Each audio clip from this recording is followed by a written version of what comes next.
Hi students, तो ये हमारा नेक्स्ट टॉपिक है इंटेंसिटी ऑफ वेव्स, यानी कि तरंगों की तीव्रता।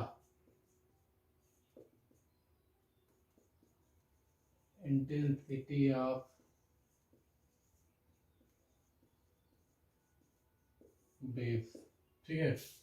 तरंगों की तीव्रता, तो तरंगों की तीव्रता क्या होता है? किसी भी माध्यम में तरंग के संचरण की दिशा के अभिलंबवत, ठीक है। किसी माध्यम में किसी स्थान पर तरंग के संचरण की दिशा के अभिलंबवत एकांक क्षेत्रफल में गुजरने वाली ऊर्जा को क्या कहते हैं? तरंग की तीव्रता कहते हैं, ठीक है। किसी माध्यम में किसी स्थान पर तरंग के संचरण की दिशा के अभिलंबवत एकांक क्षेत्रफल से एकांक समय में गुजरने वाली ऊर्जा को क्या कहते हैं? उस स्थान पर तरंग की तीव्रता कहते हैं। यानी I = Q/A/T या 2π²N²A²ρ/V, जहाँ पे आपका Q क्या है? Q आपका है T सेकंड में माध्यम के क्षेत्रफल A से प्रभावित होने वाली ऊर्जा। Q क्या है? T सेकंड में माध्यम के क्षेत्रफल A से प्रभावित होने वाली ऊर्जा। A क्या है? तरंग का आयाम। N क्या है? तरंग की आवृत्ति। ρ क्या है? तरंग के माध्यम का घनत्व। V क्या है? तरंग के माध्यम की तरंग की चाप। ये फार्मूला इस पे न्यूमेरिकल भी आता है। I = Q/AT या 2π²N²A²ρV। इसको आप चाहे तो नोट कर सकते हैं।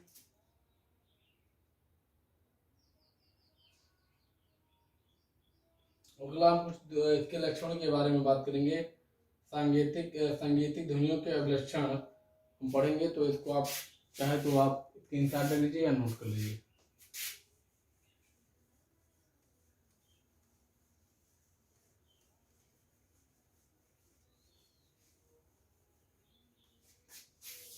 नेक्स्ट हमारा है सांगीतिक ध्वनियों के अभिलक्षण, characteristics of musical sound.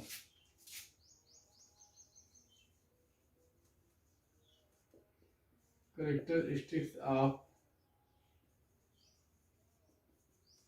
Musical sound. अब कौन कौन सा कैरेक्टरिस्टिक्स है? पहला तो आपका प्रबलता है या लाउडनेस। प्रबलता या लाउडनेस। देखिए, लाउडनेस आप वर्ड से क्लियर है। प्रबलता से किसी ध्वनि के तेज या धीरे सुनाई देने की अभिव्यक्ति को हम पहचानते हैं। इन कोई साउंड कितना तेज या कितना धीरे सुनाई देता है, इसको हम कहते हैं प्रबलता या लाउडनेस। क्योंकि भी आप घर में टीवी देखते हैं तो आप क्या कहते हैं कि इसका लाउडनेस थोड़ा सा बढ़ा दीजिए, ठीक है। प्रबलता से मतलब किसका? किसी भी चीज के, किसी भी साउंड के तेज या धीमे सुनाई देने का गुण। किसी भी साउंड का तेज या धीमे सुनाई देने का गुण, इसे क्या कहते हैं? प्रबलता कहते हैं। नेक्स्ट हमारा है पिच, यानी कि तारत्व। क्या हमारा है? पिच यानी कि तारत्व। अब प्रबलता के बारे में बात करें तो अगर आप प्रबलता लाउडनेस, अगर आप जहाँ से आपका साउंड सोर्स है वहाँ से आप दूरी बढ़ा देंगे किसकी? श्रोता की, तो प्रबलता अपने आप क्या हो जाएगी? घटती जाएगी, ठीक है। और दूसरी चीज, अगर आप आयाम बढ़ाते हैं, ध्वनि का आयाम बढ़ाते हैं, तरंग का आयाम बढ़ाते हैं, तो प्रबलता क्या हो जाएगा? बढ़ जाएगा, ठीक है। घनत्व का भी प्रभाव पड़ता है। अगर ध्वनि की प्रबलता जो है माध्यम के घनत्व के अनुपाती होती है, यानी अगर घनत्व आपका ज्यादा रहेगा तो प्रबलता अधिक होगा। माध्यम की गति पे प्रभाव पड़ता है। अगर माध्यम की आपकी गति ज्यादा है तो क्या है? आपकी ध्वनि की प्रबलता भी क्या होगी? अधिक होगी। माध्यम की गति ज्यादा है तो प्रबलता अधिक होगी। आयाम ज्यादा है, आपके तरंग का आयाम ज्यादा है, ध्वनि के तरंग का आयाम ज्यादा है, तो प्रबलता क्या हो जाएगी? अधिक हो जाएगी।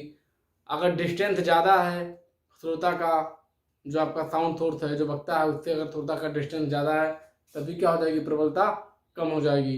कानों की सुग्राह्यता, जो हमारा श्रोता है, जो लिसनर है, वो कितना अच्छे से सुन पाता है। अगर उसको कानों में सुनने में कोई डिफेक्ट है तभी उसको तेजी से आवाज़ जो है सही से सुनाई नहीं देगी। तो कानों का जो सुनाई देना है वो भी मायने रखता है, यानी कि कानों की सुग्राह्यता भी मैटर करती है। अगर आपका है तारत्व, जिसे पिच कहते हैं, बहुत सिंपल सी चीज़ है। तारत्व में हम क्या डिसाइड करते हैं? तारत्व जो है ये आपका मुतारत होता है। डायरेक्टली प्रोपोर्शनल किसके होता है? आवृत्ति के। डायरेक्टली प्रोपोर्शनल किसके होता है? आवृत्ति के। जैसे जैसे आवृत्ति बढ़ेगी वैसे वैसे आपका तारत जो है बढ़ता जाएगा। तो तारत से आप जो है हैवी और तारत से जो है आप हैवी या हल्की आवाज में जो है डिफरेंस क्रिएट करते हैं, जिसको कहते हैं भारी आवाज और हल्की आवाज। तो आप जानते हैं भारी आवाज किसकी होती है? लड़कों की होती है। और औपचारिक दृष्टि से लड़कियों की आवाज क्या होती है? धीमी होती है, उनकी आवाज सुरीली होती है या पतली होती है। तो तारत के माध्यम से आप पतली और भारी आवाज में अंतर महसूस करेंगे। जैसे जो लोग मतलब सिंगर वगैरह होते हैं उनकी आवाज क्या होती है? उनकी आवाज पतली होती है, या आप कह सकते हैं उनकी फ्रिक्वेंसी ज़्यादा होती है। यहाँ आवाज पतली और भारी होने का मतलब आवृत्ति से नहीं है, आवृत्ति का उल्टा होता है। जैसे जो शेर होता है, रूरिंग ऑफ लायन, अगर शेर कहीं पे दहाड़ता है तो शेर की आवृत्ति ऐसा थोड़ी, शेर की आवृत्ति बहुत ज़्यादा होती है, नहीं। शेर दहाड़ता है उसकी आवृत्ति क्या होती है? बहुत कम होती है। तो यहाँ पे अगर आवृत्ति कम रहेगी तो आवाज़ क्या हो जाएगा? भारी हो जाएगा। आवृत्ति अगर ज़्यादा रहेगी तो आवाज़ क्या हो जाएगा? आवाज़ आपका सुरीली हो जाएगा या आवाज़ में पतली हो जाएगी। ठीक है। अगला आपका है, इसके बाद आपका है क्वालिटी या गुणता। इसके बाद क्या आपका है? क्वालिटी या गुणता। ठीक है। तो क्वालिटी या गुणता क्या करता है? क्वालिटी या गुणता जो है दो समान प्रबलता व समान आवृत्ति। क्वालिटी ऑफ टिम्बर को बोलते हैं, क्वालिटी या क्वालिटी ऑफ टिम्बर। ये क्या करता है? दो समान आवृत्ति के ध्वनियों में अंतर स्पष्ट करता है। जैसे आप मान लीजिए जब कोई फंक्शन होता है तो उसमें ढेर सारे इंस्ट्रूमेंटल म्यूजिक आपके बजते हैं। जैसे गिटार बज रहा है, हारमोनियम बज रहा है, ठीक है, ढोलक बज रहा है, सब साथ साथ बज रहा है और सबका साउंड और सबकी आवृत्ति क्या है? सेम है। लेकिन आप उसमें अंतर स्पष्ट कर लेते हैं तो उसको कहते हैं गुणता। ठीक है, उसको क्या कहते हैं? गुणता। यानी कि तीव्रता समान रहे और आवृत्ति भी समान रहे। तीव्रता और आवृत्ति दोनों क्या रहे? समान रहे और उसमें आप अंतर स्पष्ट कर लें, उसको क्या कहेंगे? गुणता कहेंगे। जैसे कभी कभी क्या होता है, अगर 2-3 लोग गाना गाते हैं साथ में, सबकी आवाज़ सुरीली है, पतली है, तभी आप डिटेक्ट कर लेते हैं कि हाँ इसमें 3 लोग गा रहे हैं, तीनों लोगों की अलग अलग आवाज़ें हैं, जबकि उनकी तीव्रता और उनकी आवृत्ति क्या होती है? समान होती है। इसको क्या कहेंगे? इसको गुणता कहेंगे या क्वालिटी ऑफ टिम्बर कहेंगे। ठीक है। तो देखिए अगला आपका है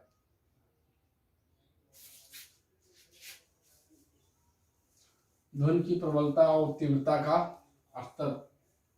ध्वनि की प्रबलता एवं तीव्रता का स्तर। ध्वनि की प्रबलता और तीव्रता को आप किससे मानते हैं? नापते हैं डेसिबल से मापते हैं। किससे मापते हैं? डेसिबल से। तो ध्वनि की प्रबलता एवं तीव्रता स्तर, ध्वनि की प्रबलता एवं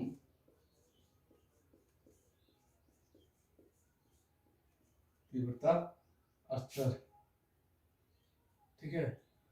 प्रबलता यानी लाउडनेस, इसको एल से डिनोट करते हैं और इंटेंसिटी आई से। तो L is directly proportional to log I, जहाँ पे आई क्या है? इंटेंसिटी है। ये एल इक्वल टू हो जाएगा के लॉग क्या? के लॉग आई। ठीक है, के लॉग आई। अब मान लीजिए आपका कोई मनुष्य जो है ध्वनि की प्रबलता 11 है तथा की तीव्रता 11 है, तो 11 इक्वल टू क्या हो जाएगा? के लॉग I1 हो जाएगा। और सपोज करिए जो आपका श्रोता है उसका जो है उसका प्रबलता जो है क्या है? L0 है और उसकी तीव्रता I0 है। तो के नॉट L0 इक्वल टू हो जाएगा के लॉग I0 हो जाएगा। ठीक है। अब अगर दोनों के ध्वनियों की प्रबलता में अंतर L हो तो L1 माइनस L0 जो ध्वनि की तीव्रता का स्तर कहलाएगा। यानी L इक्वल टू क्या कहलाएगा? L1 minus L0। L equal to क्या कहलाएगा? के लॉग I1 माइनस के लॉग I0, या L इक्वल टू हो जाएगा के लॉग I1 अपान I0। लागत में आप होता है, आप इसको जानते हैं। ठीक है, ये आपका हो जाएगा। इसको आप कह सकते हैं तीव्रता का स्तर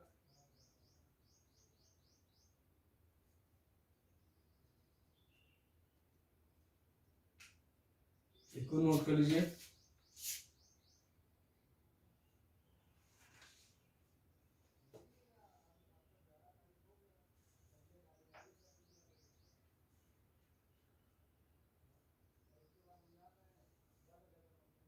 नोट क्या होगा? आवाज आते हैं हम इको पर, इसको कहते हैं प्रतिध्वनि। क्या कहते हैं? प्रतिध्वनि।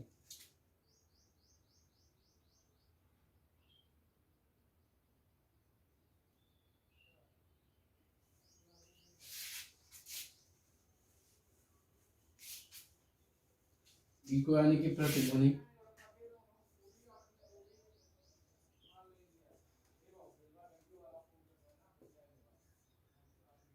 प्रतिध्वनि यानी इको। इको क्या होता है?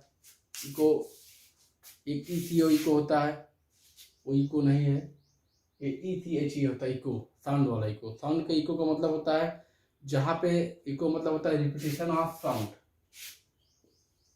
Repetition of sound, repetition of sound. तो रिपीटिशन ऑफ साउंड कौन से केस में? जहाँ पे आपका ये साउंड रिफ्लेक्ट होकर वापस आता है उसको क्या बोलते हैं? Repetition of sound. ठीक है, इको। तो इको के केस में क्या होता है? जैसे आप किसी बंद कमरे में बोलते हैं, ठीक है, या बंद कमरा वाला एग्जाम्पल तो थोड़ा सा बहुत अच्छा नहीं रहेगा।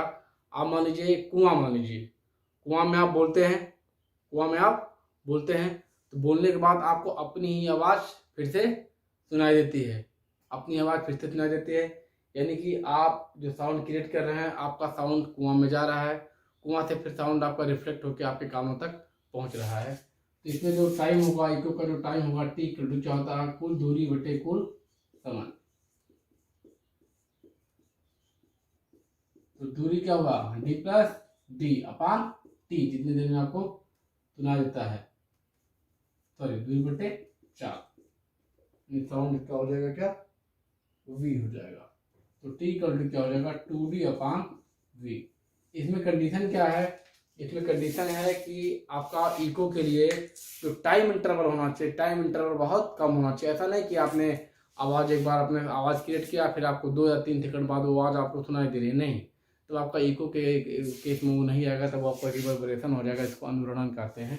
इको के लिए क्या होना चाहिए? इको के लिए कंडीशन क्या होना चाहिए कि जो कंडीशन इसका है, जो आपका टाइम इंटरवल है, जो आपका टाइम इंटरवल है कितना होना चाहिए? 1/10 सेकेंड। कितना होना चाहिए?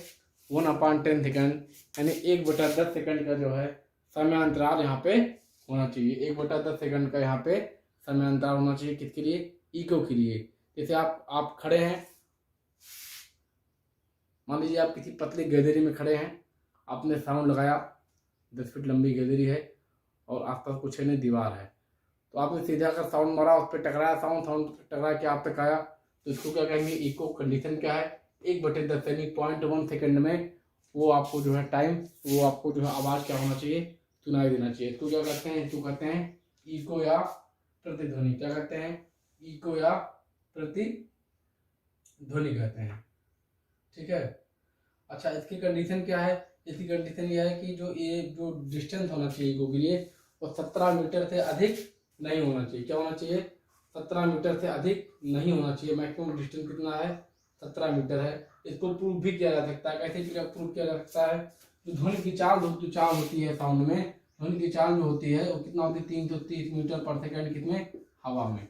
ठीक है। इको के लिए आपने कंडीशन क्या बता दिया? Time interval 1/10 second. तो ठीक है, यहाँ पे आप 1/10 सेकेंड लिख दीजिए, यहाँ पे आप 2d लिख दीजिए, यहाँ पे आप लिख दीजिए 330 मीटर पर सेकेंड। 0 से 0 कैंसिल। ठीक है। तो क्या हो जाएगा? 0 से 0 कैंसिल हो गया, तो 1/10 इक्वल टू 2d अपान कितना हो गया? 2d अपान 330। ठीक। अब यहाँ पे क्या हो जाएगा? 2d इक्वल टू क्या हो गया? 33। d इक्वल टू क्या हो गया? 16.5 मीटर। वही अप्रॉक्सीमेट 17 मीटर मान लीजिए। कंडीशन क्या है कि अप्रॉक्सीमेट 17 मीटर, यानी कि अगर आप इको कहीं पे क्रिएट करना है, पर ध्वनि कहीं पे आपको उत्पन्न करना है, तो 17 मीटर से ज़्यादा का डिस्टेंस यहाँ पे नहीं होना चाहिए।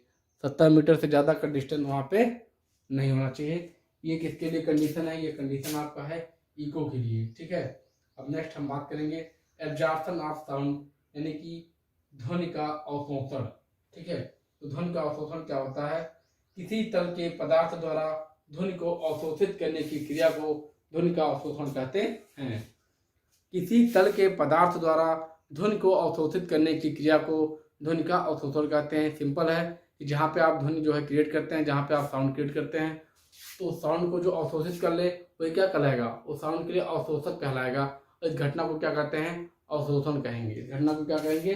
अवशोषण कहेंगे। यानी किसी तल के पदार्थ द्वारा ध्वनि को अवशोषित करने की क्रिया को ध्वनि का क्या कहते हैं? अवशोषण कहते हैं। इसको आप 3 साथ कर लीजिए, इसको मिटाते हैं।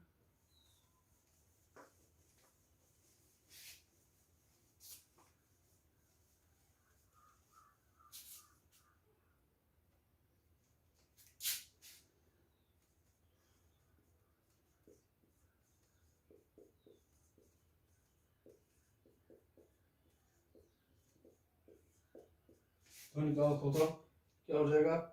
तल द्वारा अवशोषित ध्वनि ऊर्जा इक्वल टू हो जाएगा तल द्वारा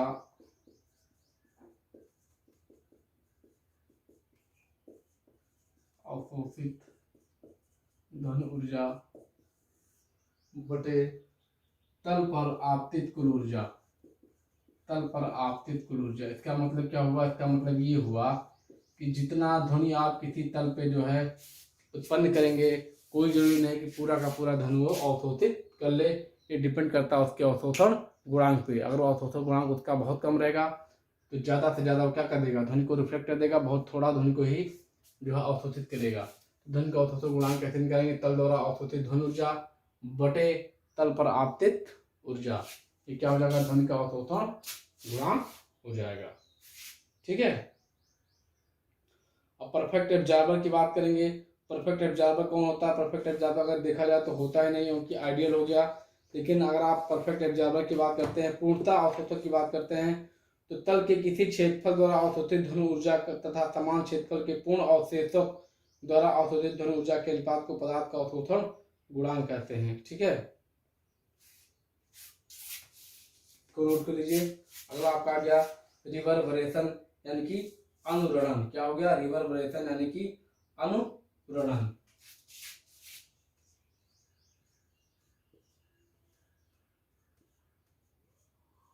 अनुरणन यानी कि रिवर्बरेशन। इसको समझिएगा अच्छे से। जैसे मान लीजिए किसी बंद कमरे में आप हैं, किसी बंद कमरे में आप हैं, वो कमरा पूरी तरह से क्या है? खाली है। जब आप किसी खुले आसमान में होते हैं जहाँ पे कमरा बंद नहीं है, आप नॉर्मली कहीं खड़े होते हैं और आप खूब तेजी से चिल्लाते हैं, तो क्या होता है कि आपका जो साउंड होता है वो एटमॉस्फेयर में फैल जाते हैं, ठीक है। या एटमॉस्फेयर में बहुत दूर दूर तक फैल जाता है। धीरे धीरे समय के साथ जो है उसकी ऊर्जा जो है लगातार क्षीण होती जाती है और वो खत्म होता है।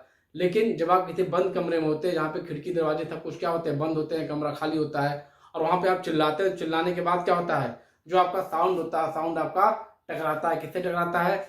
आपने साउंड निकाला, साउंड आपका फर्श से टकराएगा, दीवार से टकराएगा, छत से टकराएगा, ठीक है। और कमरे में लगातार, अगर आपका मान लीजिए कोई कमरा है, ऐसे कोई कमरा है, आप यहाँ पे खड़े हैं, आप आवाज निकालते हैं तो आपका साउंड जो है लगातार ऐसे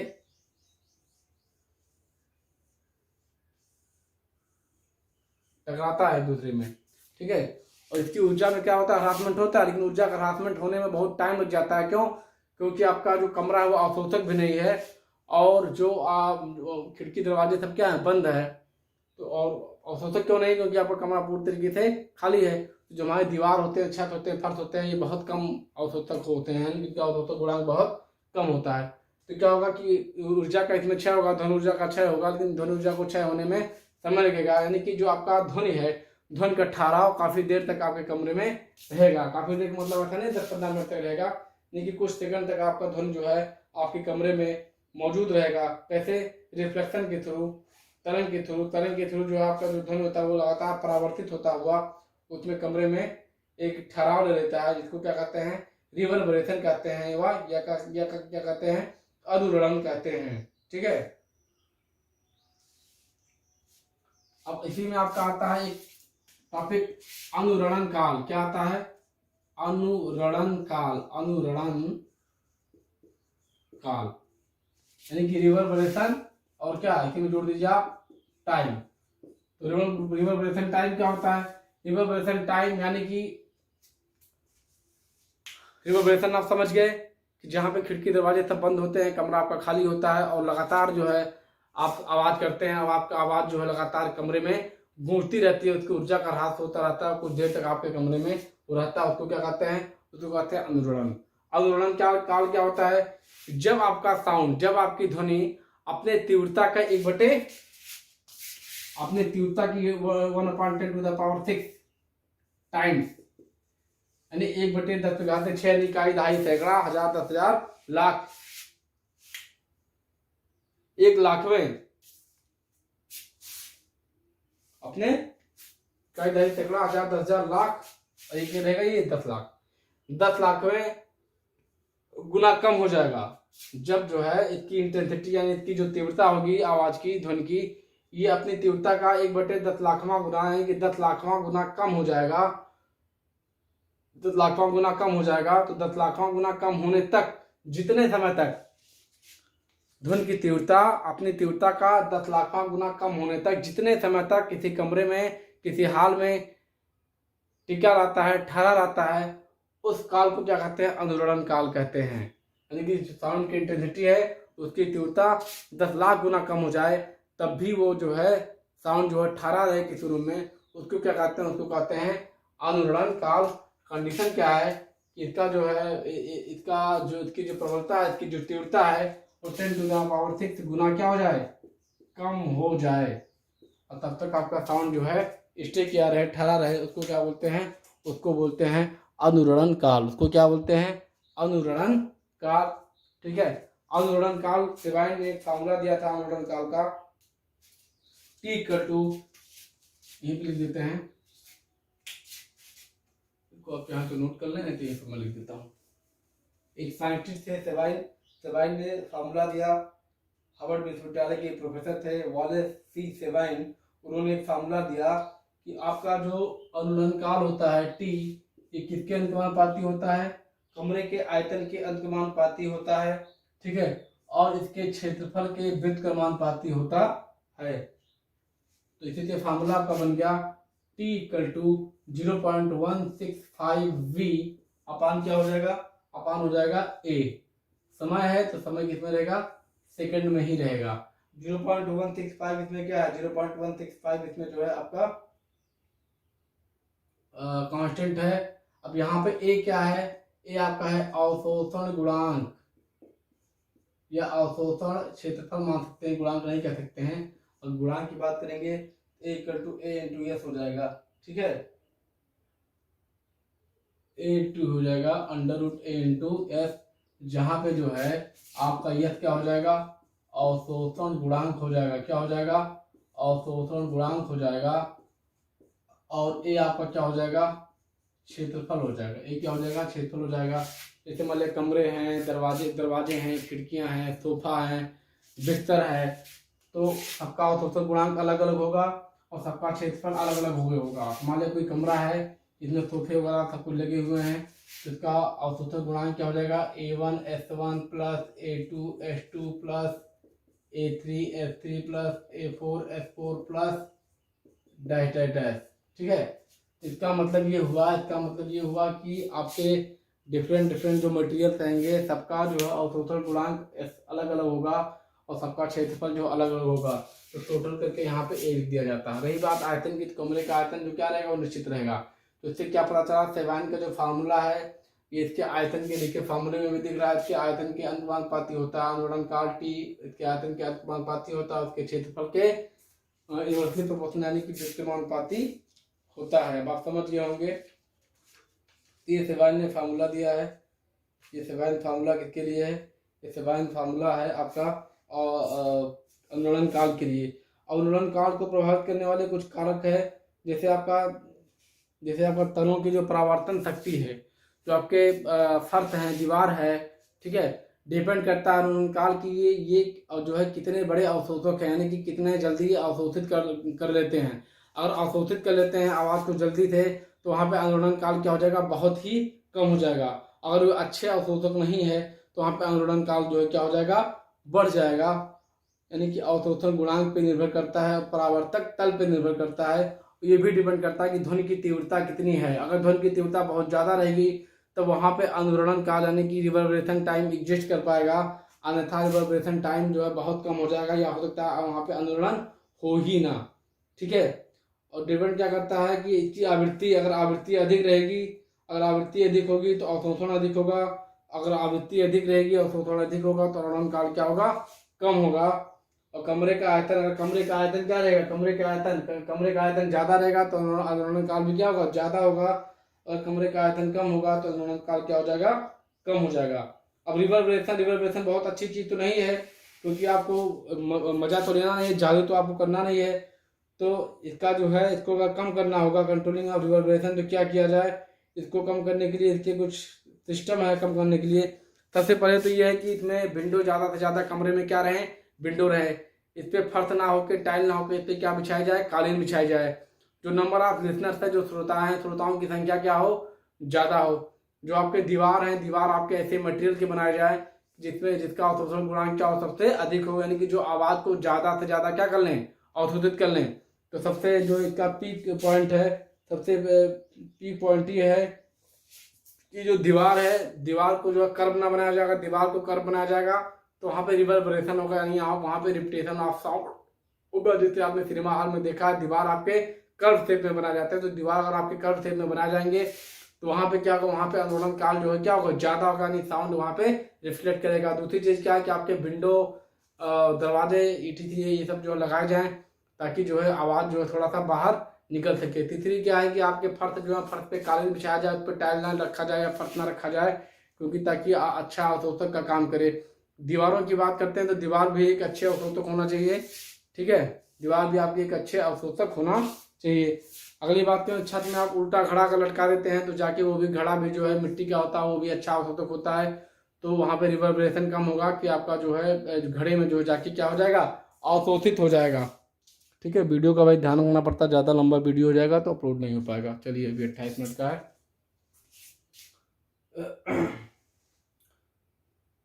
अगला आपका है एकॉस्टिक प्रॉपर्टी इन ऑडिटोरियम, यानी सभागार में ध्वनिकता के गुण। सभागार में क्या है, ध्वनिकता के गुण।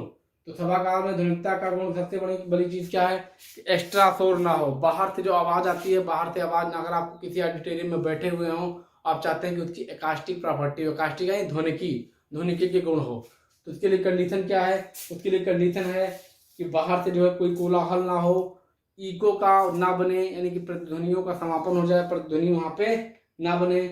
जो लाउडनेस है, साउंड की लाउडनेस ठीक ठाक रहे, नहीं साउंड बहुत हल्का ना रहे। ठीक है। And equal distribution of sound का जो है डिस्ट्रीब्यूशन क्या रहे, साउंड का डिस्ट्रीब्यूशन आपका इक्वल रहे, साउंड का डिस्ट्रीब्यूशन हमेशा जो है बराबर रहे। ठीक है।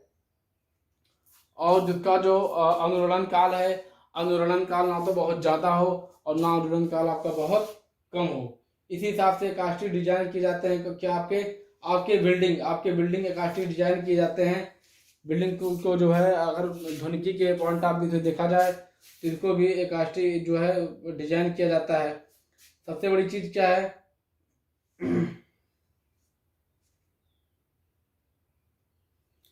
कि जो आपका बिल्डिंग है, बिल्डिंग में अभी आपने पढ़ा है अनुनाद यानी कि रेजोनेंस। अनुनाद उसमें जो क्या हो, अनुनाद उसमें बहुत कम हो, बिल्डिंग में अनुनाद बहुत कम हो।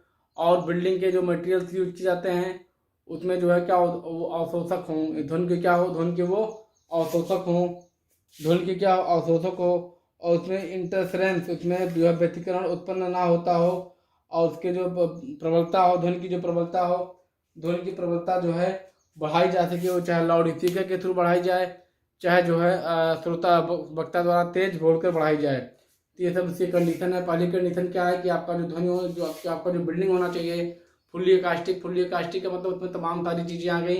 जैसे आपका उसका अवशोषण गुणांक अच्छा रहे, उसमें प्रतिध्वनि ना हो, उसमें खिड़की दरवाजे लगे रहें, उसका जो छत रहे वो कर्व शेप में ना हो, ऊपर जो है एक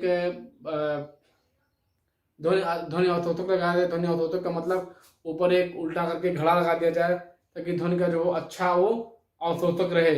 इन सब सारी चीज़ों का ध्यान रखना पड़ता है कोई नई बिल्डिंग बनाने के लिए। एकास्टिक प्रॉपर्टी के हिसाब से, अगर कोई एकास्टिक प्रॉपर्टी आप देख रहे हैं तो एकास्टिक प्रॉपर्टी के हिसाब से ये सारी जो है चीज़ें उसमें होनी चाहिए। ठीक है, अभी आज टॉपिक आपका खत्म नहीं होगा, अब इतने कुछ न्यूमेरिकल बचे हुए हैं। एक छोटा सा टॉपिक बचा हुआ है अल्ट्रासोनिक का। ठीक है, इसको पढ़ा के अगले दिन आपका एक चैप्टर ये मतलब यूनिट खत्म हो जाएगा। तो ठीक है, मिलते हैं अगले वीडियो में। लेकिन आप वीडियो को आप लाइक करते रहिए, सब्सक्राइब करते रहिए। आपको बार बार बताते हैं, आपके लाइक और कमेंट पे ही आपका अटेंडेंस है। Okay class, thank you.